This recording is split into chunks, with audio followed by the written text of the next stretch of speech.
Students, अब हम गिरधर कविराय की लिखी हुई कुंडलियाँ पढ़ेंगे, जिसमें बहुत ही जीवनोपयोगी सीख दी गई है।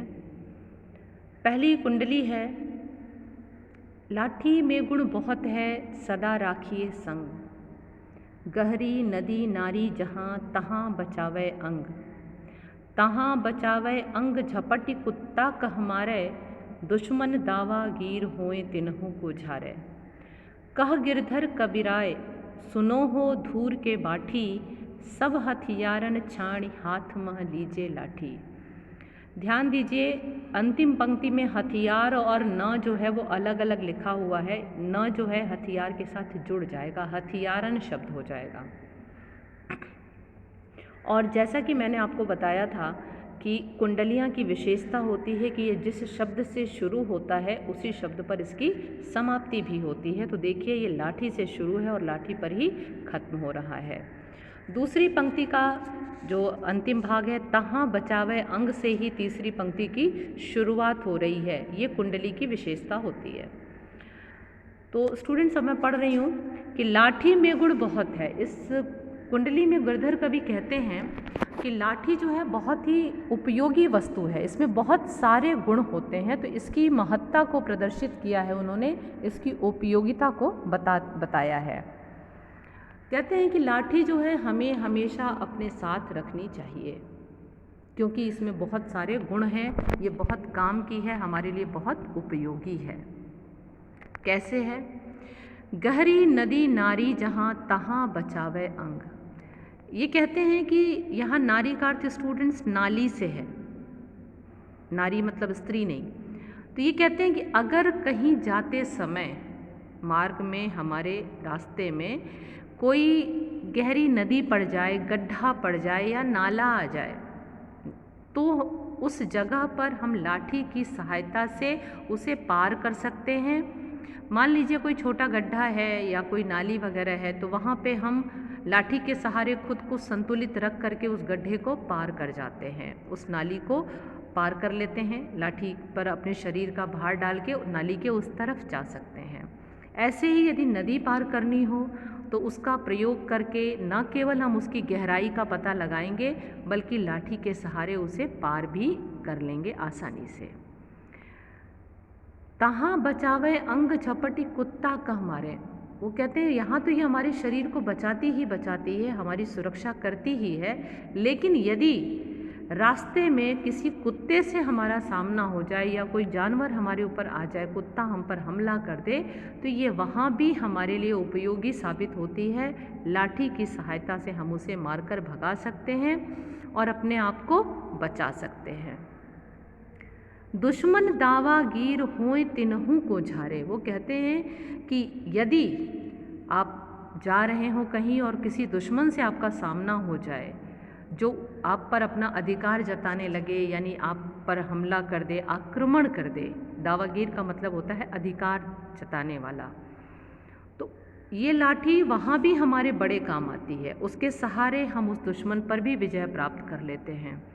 लाठी भांजना एक कला होती है, और जिसे ये कला आती है, लाठी चलाना आता है, वो अकेला व्यक्ति एक साथ कई लोगों का मुकाबला आसानी से कर लेता है और अपने आप को बचा लेता है।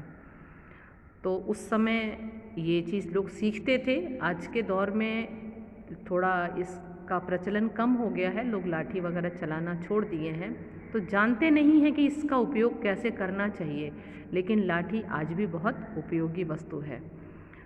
वो कहते हैं कि कह गिरधर कबीराय सुनो हो धूर के बाठी। धूर के बाठी का अर्थ है, धूर मतलब धूल और बाठी का मतलब है यात्री, यानी धूल भरे मार्ग पर यात्रा करने वाला।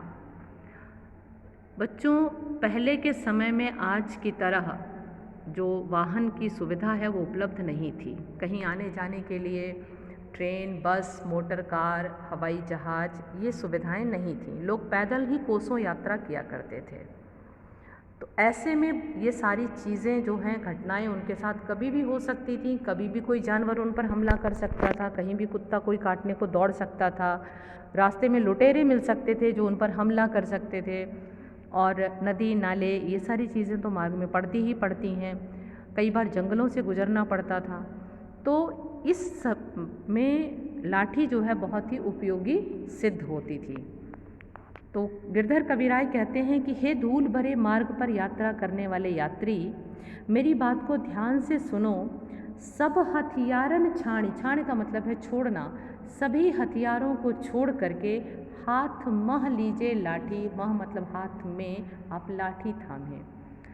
देखिए लाठी इसलिए भी उपयोगी है कि अगर आप कहीं जा रहे हैं और रास्ते में आपको भूख लग गई है, पेड़ पर कुछ फल लगे हैं तो आप उसकी सहायता से उसे तोड़ सकते हैं। इसके अतिरिक्त बुज़ुर्ग लोग लाठी की सहायता से चलते हैं, लाठी उनका तीसरा पाँव बन जाती है। और लाठी रखने के लिए कोई लाइसेंस भी नहीं लेना पड़ता। दूसरे हथियार जो हैं वो सिर्फ एक ही काम करते हैं। रिवॉल्वर से आप गोली चला सकते हैं, तलवार से आप मार काट कर सकते हैं, दूसरा कोई उसका उपयोग नहीं है। जबकि लाठी एक है लेकिन उसके काम जो हैं वो अनेक हैं। इसलिए गिरधर कविराय का ये सुझाव है कि हर व्यक्ति को अपने साथ हमेशा लाठी रखनी चाहिए। गांव में देखते हैं कि बुज़ुर्ग लोग अक्सर बाहर सो रहे होते हैं या गर्मी के कारण भी लोग बाहर सोते हैं। ऐसे में यदि कोई जानवर आ जाए तो भी अपनी रक्षा करने के लिए लाठी काम आएगी। तो उम्मीद करते हैं कि आपको ये पद समझ में आ गया होगा, ये कुंडली, कि लाठी जो है बहुत ही उपयोगी है, इसमें बहुत सारे गुण हैं और इसे हमें हमेशा अपने साथ रखना चाहिए। अब दूसरा देखिए, दूसरा जो कुंडली है वो है कि कमरी थोड़े दाम की आवे बहुते काम। इस कुंडली में गिरधर कवि ने कंबल यानी ऊन का जो बना हुआ मोटा वस्त्र होता है उसकी विशेषता बताई है, उसकी महत्ता बताई है। उन्होंने कहा है कि ये कम दाम की, थोड़े मतलब कम दाम की होती है, कम पैसे में मिलती है, बट बहुतय आवे काम, बहुत काम आती है। खासा मलमल वाफ्ता उनकर राखे मान, उनकर राखे मान बंद जह आड़े आवे, बकुचा बांधे मोट राति को झारी बिछावे। कह गिरधर कविराय मिलत है थोरे दमरी, सब दिन राखे साथ बड़ी मर्यादा कमरी। ध्यान दीजिए, कमरी से शुरुआत है, कमरी पर ही अंत है और दूसरी पंक्ति का अंतिम पद, वो शब्द अंतिम जो हिस्सा है वो, और तीसरी पंक्ति की जो प्रारंभिक पार्ट है वो सब सेम है। इसमें गिरधर कविराय कह रहे हैं कि जो कमरी है यानी जो साधारण सा कंबल है वो भी बड़ा ही उपयोगी है, बहुत महत्वपूर्ण है। ये कम मूल्य में मिलती है, थोड़े दाम में मिल जाती है, कम पैसे देकर प्राप्त हो जाती है, लेकिन बहुत काम आती है, इसका उपयोग बहुत होता है। खासा मलमल वाफ्ता उनकर राखे मान। खासा एक प्रकार का उत्तम कपड़ा होता है, अच्छी क्वालिटी का। मलमल वाफ्ता भी महंगा कपड़ा है। तो ये कहते हैं कि जो ये महंगे रेशमी कपड़े हैं उन कपड़ों को कंबल में बांध कर रखने से उनमें कीड़े नहीं लगते हैं, वो सुरक्षित रहते हैं।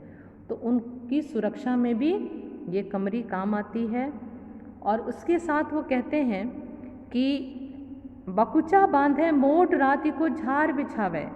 वो कहते हैं कि कहीं भी जहाँ भी हमारे मान सम्मान की बात आती है, कंबल हमेशा हमारी सहायता करता है। कैसे कि हम उसमें कहीं जा रहे हैं और कोई सामान बांधना है तो हम उसमें लपेट करके गठरी बना लेते हैं, बांध के लेके चल देते हैं। मोट का मतलब मोटी गठरी, बकुचा गठरी को कहते हैं। तो एक अच्छी सी गठरी बना के सामान को हम उसमें बांध करके लेकर चले जाते हैं। आपने पुरानी फिल्मों में भी देखा होगा कि लोग अक्सर एक गठरी में अपना सामान रखते हैं और लेके चल देते हैं। रात को झार बिछावे, और अगर आवश्यकता पड़ गई कहीं रात्रि में विश्राम की तो उस समय में हम उसे बिछौने की तरह भी उपयोग में ले सकते हैं। जाड़ा लगे तो उसे हम ओढ़ भी सकते हैं। कह गिरधर कविराय मिलत है थोड़े दमरी। तो गिरधर कवि कहते हैं कि यद्यपि ये कंबल जो है बहुत ही कम दाम में मिलता है, दमरी यानी कि पैसा, बहुत कम पैसों में उपलब्ध हो जाता है, बहुत ही कम पैसों में प्राप्त किया जा सकता है, फिर भी सब दिन राखे साथ बड़ी मर्यादा कमरी। ये जो है हमेशा हमें अपने साथ रखनी चाहिए क्योंकि ये हमारी मर्यादा की रक्षा करती है, इससे हमारा सम्मान बढ़ता है, ये हमारे लिए बहुत उपयोगी है। मान लीजिए कोई चीज़ मिली है, हमें बांध कर ले जानी है, तो उससे किसी और के आगे झोले के लिए कहना मुंह खोलने से अच्छा है कि हम अपने कंबल में बांधेंगे और लेकर चले जाएंगे। बिछाने के भी काम आएगी, ओढ़ने के भी काम आएगी, कपड़ों को सुरक्षित रखने के भी काम आती है। तो इस तरह से कमरी कम दाम की होकर भी बहु उपयोगी है।